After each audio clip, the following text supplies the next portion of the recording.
Have you ever considered doing Inktober, but then you think, how could I possibly draw for 31 days straight? Let me help you prep for Inktober. It's just 1 month away. Hi, I'm Maria with myartpixie.com, and I'm here to help you unlock your creativity. And in today's video, I'm going to help you prep for Inktober 2021.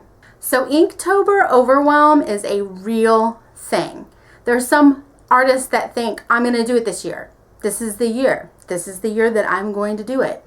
And then they get so overwhelmed with the process, they might start 5 days in, they don't do it anymore, or even halfway through, and they might not accomplish that goal. And they just feel, so overwhelmed with the process. Some people don't even get started because they're overwhelmed with the process.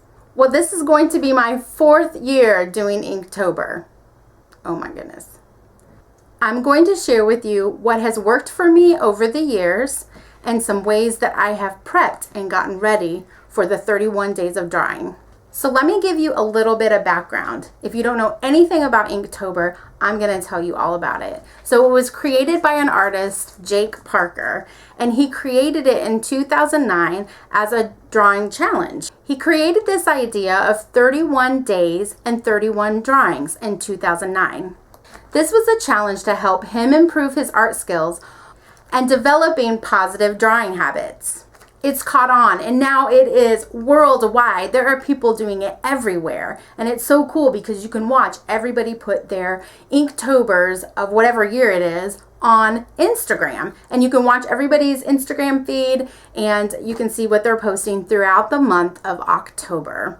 It is so fun. Probably my favorite part is posting it on Instagram because I love to do like the lay flat photography. He provides a list of 31 prompts every year on his website at mrjakeparker.com. You can also go to inktober.com. Either way, you will get the list for 2021.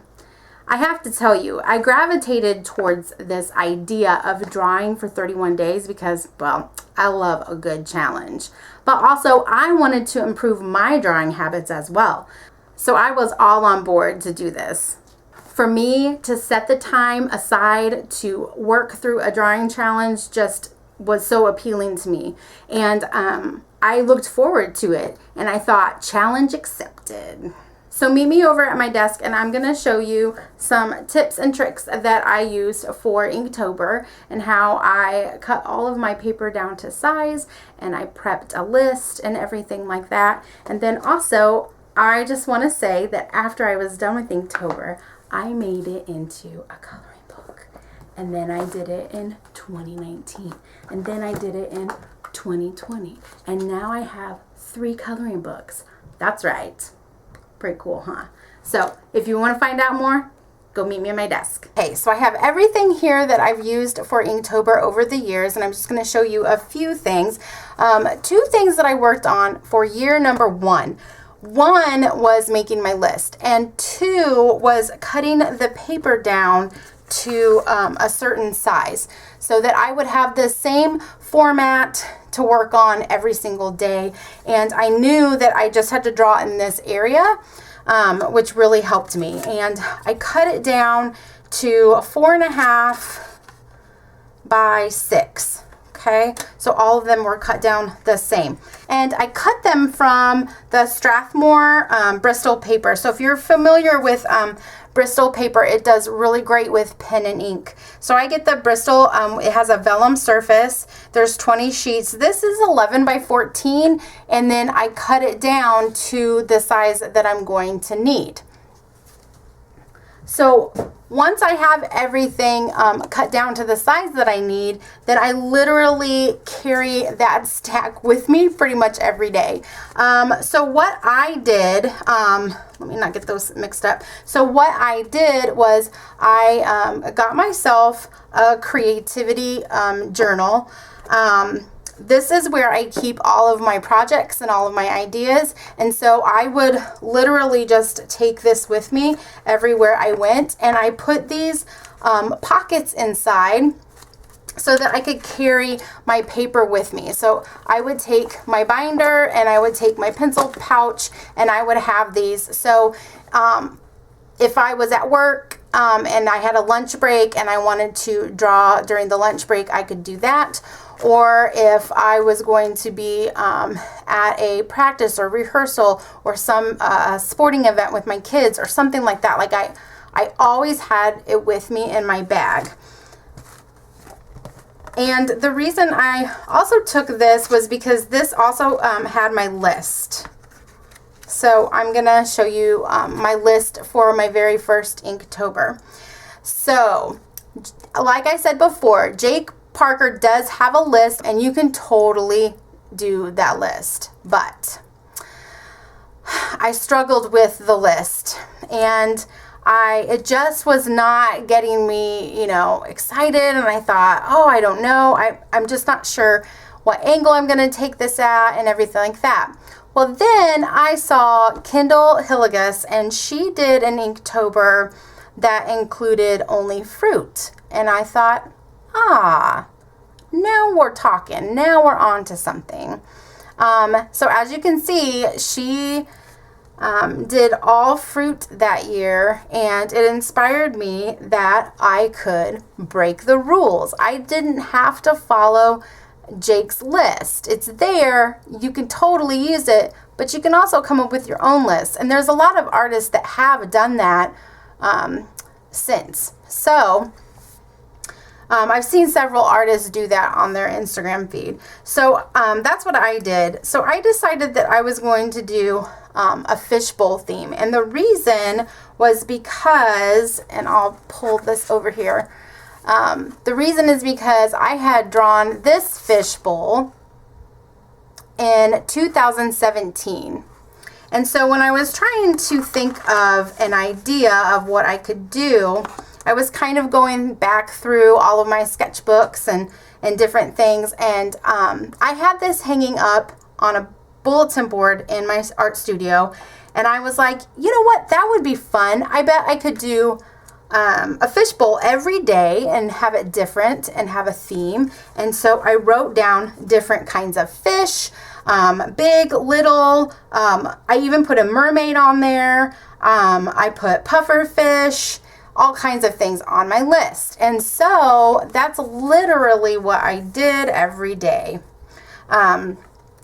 So I drew the fish in the fishbowl in different ways. And then I also posted it on my Instagram that day, and I always made sure that the background fit whatever that fish bowl theme was for that day. So it was always, I guess, the theme of fishbowl, but it was different. Like, here's a jellyfish, here's a big fish, here's the tiny fish, and so on. And so I literally did that the whole time until the very end.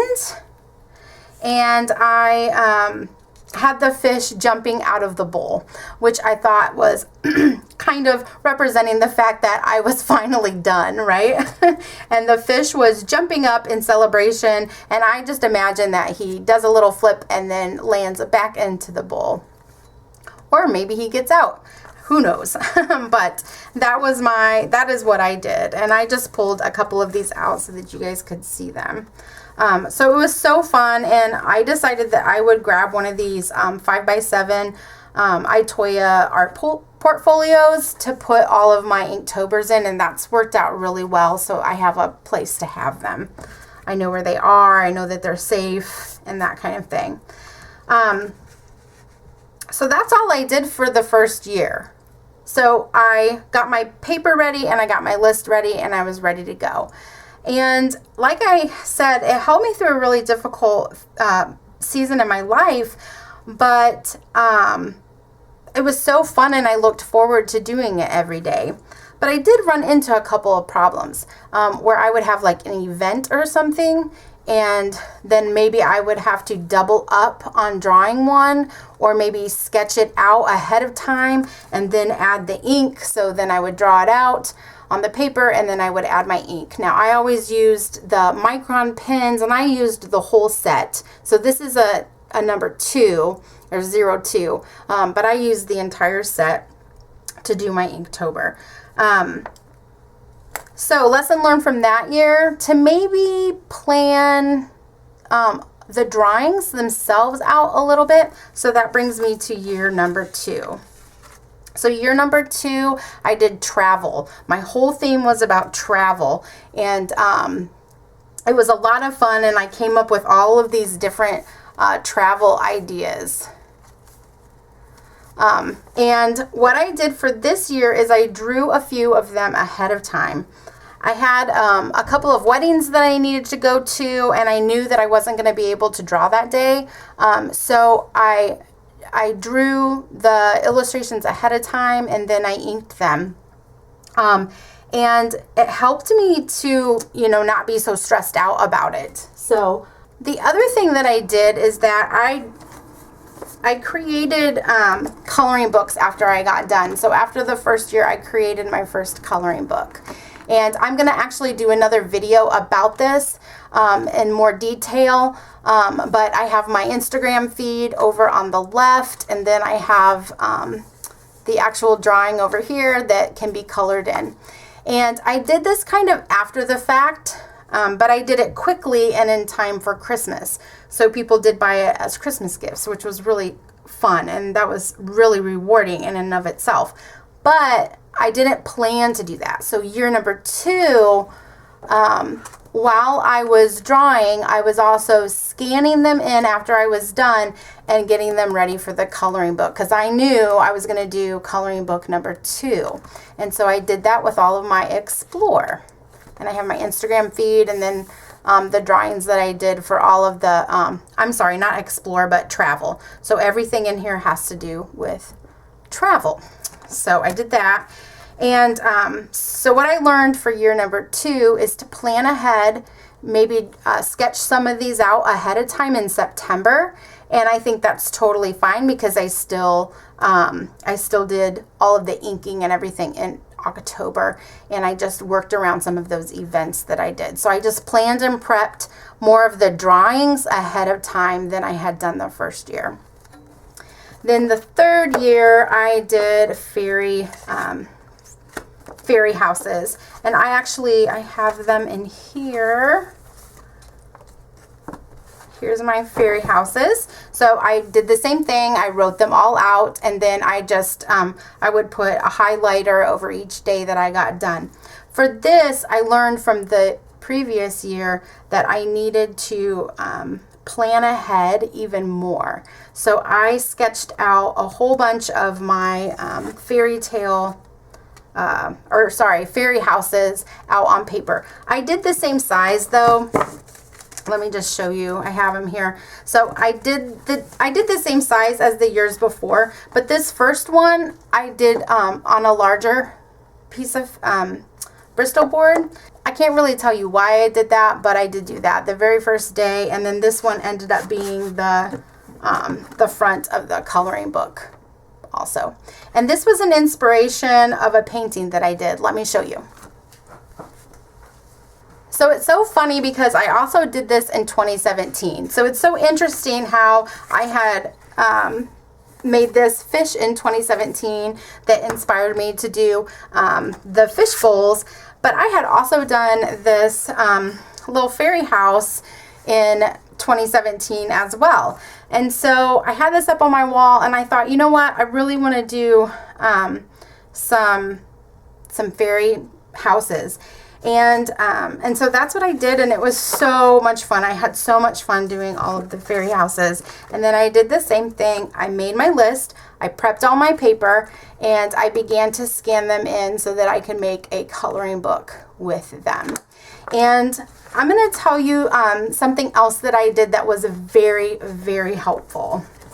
Okay, so what I did was I utilized Pinterest, and I have my saved boards, and I have one, I have to find it. I have one that is specifically for Inktober. Okay, here it is, drawings for Inktober. So I, as you can see, there's the fish in there, and I got all kinds of ideas that I could use for my fish. And then the next year the second year, I started to collect things a lot sooner.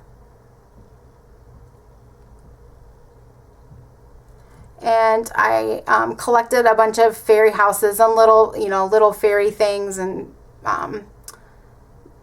other little houses that look like cottages, and how the doors were made and all of that kind of stuff. And anything that inspired me throughout the year, I would work on that for the month of October. So I was constantly putting things in here that would help me with Inktober.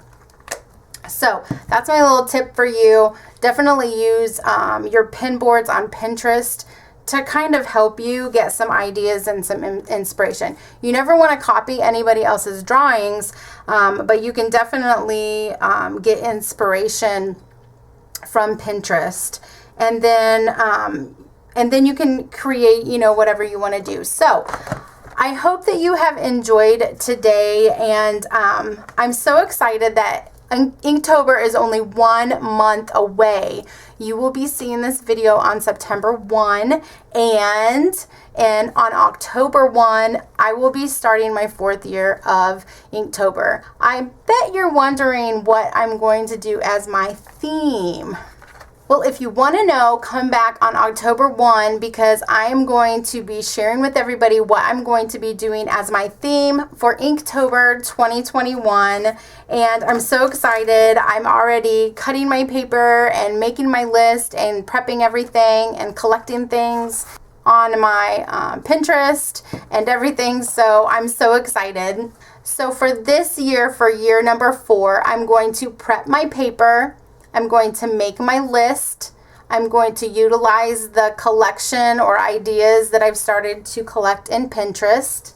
I'm going to keep everything in my journal so that I know where it is and I'm not frantically trying to find it the day of. And I hope that all of these steps have been able to help you get ready for Inktober. So be sure to come back, because I'm going to share my entire process of Inktober this year. I'm so excited, and I hope you guys are too.